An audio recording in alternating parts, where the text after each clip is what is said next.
Buenas tardes, mi nombre es Sara Sierra, soy estudiante de quinto semestre y les voy a hablar sobre farmacodinamia. La farmacodinamia es el estudio de los efectos bioquímicos y fisiológicos de los fármacos sobre el organismo.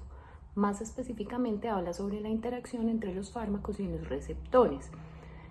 Receptores que están ubicados en la membrana celular o en el núcleo y que por lo general responden a ligandos endógenos. Claramente también lo hacen a los fármacos. Cuando el fármaco se une al receptor se activan vías de señalización que son conjuntos de proteínas que generan una respuesta en el núcleo de la célula y tienen un efecto pues, sobre la función celular.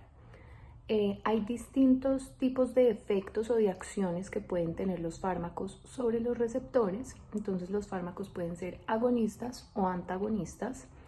Los agonistas pueden ser completos, generando una gran respuesta muy fácilmente, pueden ser parciales, generando una menor respuesta, o pueden ser agonistas inversos, inactivando a los receptores. También pueden ser antagonistas, que lo que hacen es que bloquean los receptores. Clínicamente, un agonista inverso y un antagonista son lo mismo.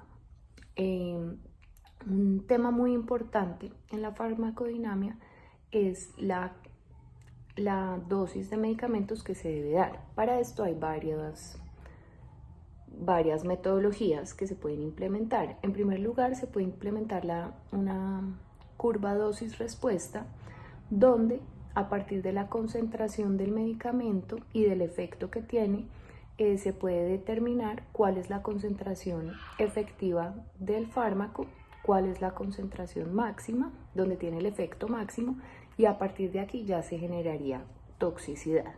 Otro tema es la potencia de los fármacos. Entonces se hacen curvas para comparar distintos fármacos, a ver cuál tendría mayor efecto a menor concentración.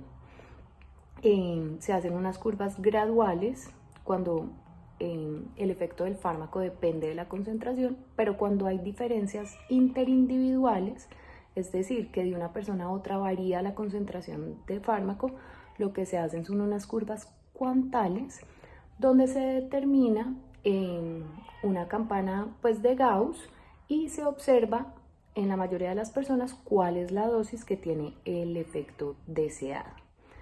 Bueno, en cuanto a los receptores, es importante que estos pueden tener cambios con los medicamentos, puede haber desensibilización, tolerancia. La tolerancia habla que baja la respuesta de los receptores, puede que el receptor cambie y por lo tanto responda menos, o que la célula baje el número de receptores. La desensibilización, en la desensibilización lo que ocurre es que el receptor cambia las subunidades, entonces hay menor afinidad del medicamento por el receptor, entonces tiene menor efecto. La taquifilaxia o downregulation es que la célula saca menos receptores a su membrana, entonces el medicamento pues también baja el efecto porque no tiene dónde pegarse, o por el contrario puede haber una upregulation, y es que cuando hay bajas concentraciones de medicamento, la célula o el ligando endógeno, la célula saca muchos receptores y hay riesgo de toxicidad porque va a haber mucha respuesta al medicamento. Por último, está el withdrawal, que sería el síndrome de abstinencia de los medicamentos. La dronedarona es un antiarrítmico similar a la amiodarona. Es un bloqueante multicanal de las corrientes de potasio rápidas, ultra rápidas y lentas que prolongan el potencial de acción cardíaco y los periodos refractarios. También bloquea las corrientes de sodio, las corrientes de calcio, y tiene una actividad antagónica no competitiva con las actividades adrenérgicas. Es menos lipofílico y tiene una vida más breve que la amiodarona y no contiene la fracción de yodo relacionada con las disfunciones tiroideas de la amiodarona. La dosis recomendada para el uso de la dronedarona es de 400 miligramos cada 12 horas. Se recomienda, en caso de ser su administración oral, hacerlo con el estómago lleno y evitando el consumo de pomelo. Entre sus reacciones adversas se encuentra la astenia, las náuseas y el vómito.